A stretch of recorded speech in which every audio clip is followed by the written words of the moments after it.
আসসালামু আলাইকুম, সবাই কেমন আছেন? আশা করি ভালো আছেন। আলহামদুলিল্লাহ আমরাও ভালো আছি। প্রথমে সকাল সকাল টুকিটাকি কাম কাজ সাইরে এখন আগে মাছটা ভিজিয়ে নিলাম রান্না করার জন্য। সকালে রান্না না করলে তো আর খাওয়া হবো না। মেয়ে মানুষের সকালবেলায় থেকে রান্না শুরু করা হয়। সকালে আমি প্রথমে বাতরা বসায় নিছি, আর বাতরা বসানোর সময় আপনাদের সাথে শেয়ার করি নাই, আগে মাছটা ভিজিয়ে নিলাম।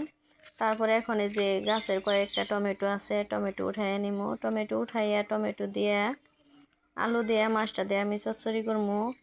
চচ্চড়ি কিংবা পুরপুরি, অনেকেই বলে পুরপুরি, আর আমরা টাঙ্গাইলের ভাষায় বলি চচ্চড়ি। কার কার পছন্দ সবাই কমেন্টে জানাবেন। এই চচ্চড়িটা আর টাকি মাছ ভর্তা, একটা শোল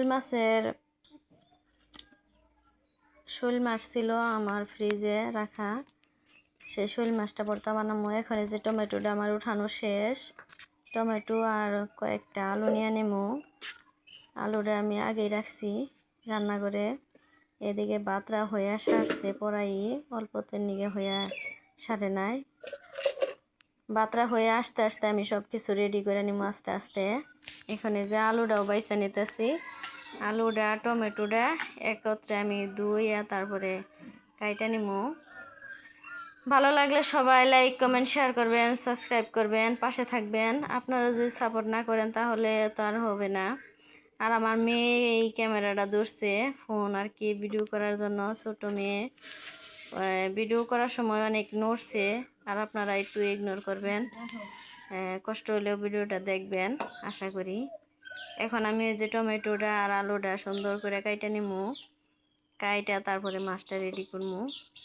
এখন ভাত হয়ে গেছে, ভাতটা পুং খাইছি, তার জন্য জালটা নিয়েছি। আর উকিল বাবার বাড়িতে দেওয়া ছিল কালকে শুক্রবার, আজকে হচ্ছে বৃহস্পতিবার। এখন বোনে ফোন দিচ্ছে, আপনাদের সাথে শেয়ার করছি। বোনের শ্বশুর বাড়ি গেছিলাম, সেখান থেকে বোনে বাবার বাড়ি গেছে, আমার ছেলেও গেছে। এখন বলতেছে তুমি আজকে এসে পড়ো, এখন রান্না করে খাওয়া দাওয়া করে তারপরে যাবো বাবার বাড়িতে শুক্রবারের দাওয়াত। ওইখানে আমার বড় আবু আর আমার ছোট বোনেও গেছে। সবাই তো আর কি ক্যামেরার সামনে আসে না, তার জন্য আপনাদের সাথে দেখাইতে পারি না, শেয়ার করতে পারি না। এখন এই যে আমার টমেটোটা কাটা শেষ, আলু কাটা শেষ, আর পেঁয়াজ কাঁচামরিচও কাটা নিছি। চচ্চড়ির মূল উপাদান হইল পেঁয়াজ কাঁচামরিচ, সব কিছু এগুলা দিলে তাইলে চচ্চড়িটা অনেক মজা হয়। আর টমেটো আর ছোট ছোট আলু আছে, সেই ছোট ছোট আলু দিয়ে আমি চচ্চড়িটা আজকে করবো।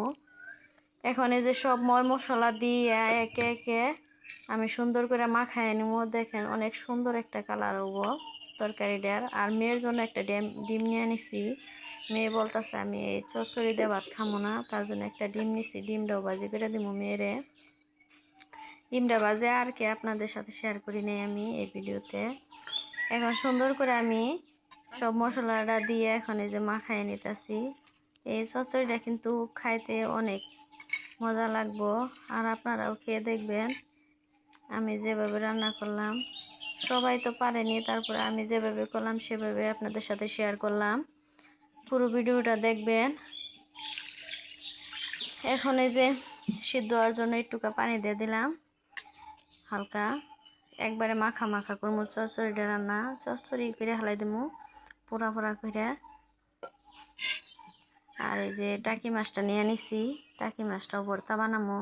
কার কার টাকি মাছটা খাইতে পছন্দ, আমার বাচ্চারাও খাইতে পছন্দ করে, আমিও খাইতে পছন্দ করি এই টাকি মাছটা ভর্তা। আমি কাঁচামরিচ দিয়ে তারপরে লেবুর পাতা দিয়েও টাকি মাছ ভর্তা করে আপনাদের সাথে শেয়ার করছি, যে যারা যারা আমার ভিডিও দেখছেন। আর আজকে আমি শুকনা মরিচ দিয়ে টাকি মাছটা ভর্তা বানাবো। এই যে চচ্চড়িটা পরাই আমার হইয়া সারছে, আর একটু হলে আমি নামিয়ে নিব চচ্চড়িটা।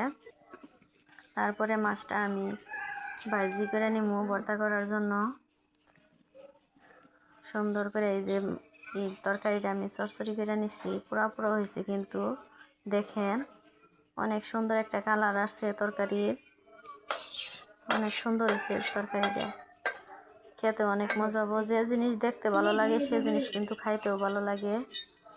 আর এই তরকারি কার কার পছন্দ, আমার তো অনেক পছন্দ। আর এখন আমি যে টাকি মাছের জন্য শুকনা মরিচটা বাইজা নিমো, শুকনা মরিচ দিয়ে আজকে হাতে ধুইলে আমি ভর্তাটা বানামো। এই ভর্তাটা কেরা কেরা পছন্দ করেন,